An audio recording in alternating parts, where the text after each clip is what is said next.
A wave of strikes sweeping across America as workers express frustration over wages and working conditions.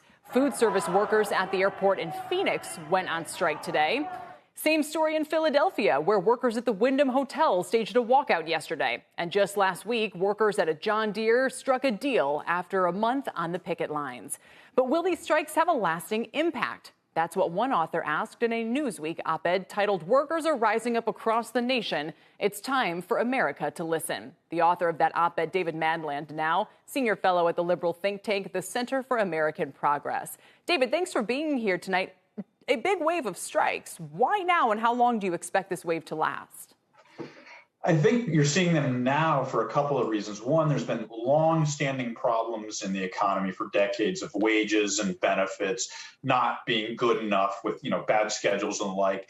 And then you had the COVID economy, which really crushed a lot of workers and made them work incredibly hard or in risky situations while they saw their corporations making record profits. So workers are frustrated. But also right now they have some power because there's this very tight labor market.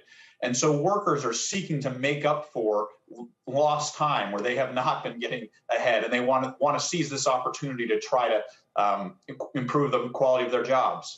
Let's talk about that. When you say the solution to the worker shortage is to improve job quality or the quality of their jobs, what do you mean by that? So, I mean, a number of things, jobs that pay good wages and provide benefits and have a career ladder and are safe really are in too short a supply right now. And the kind of things that I think we need to do, some of it is workers taking direct action like they are doing now, trying to negotiate with their employers to get higher wages. But I think the economy has been tilted in the past 3 or 4 decades towards corporations and away from workers. So we need policy to also to help tilt the playing field a little bit back more towards workers. Things like the Build Back Better Act and the infrastructure deal, which help create a lot of new jobs, but also have standards to ensure that those are going to be good jobs, but also policies that would, for example, enable workers to join a union more easily instead of the situation right now that makes it virtually impossible. Even though more than half of the workers say they would like to join a union, only 6% are in a union right now. Well, and we see workers with a lot of power right now, but do you think this will last, or could it flip back and have businesses regain the upper hand? Well, I think you'll see these strikes continuing while unemployment is incredibly low.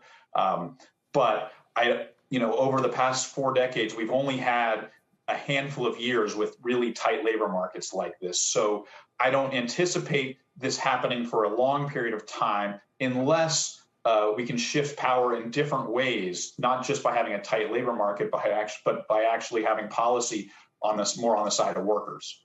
All right. David, thanks for joining us tonight.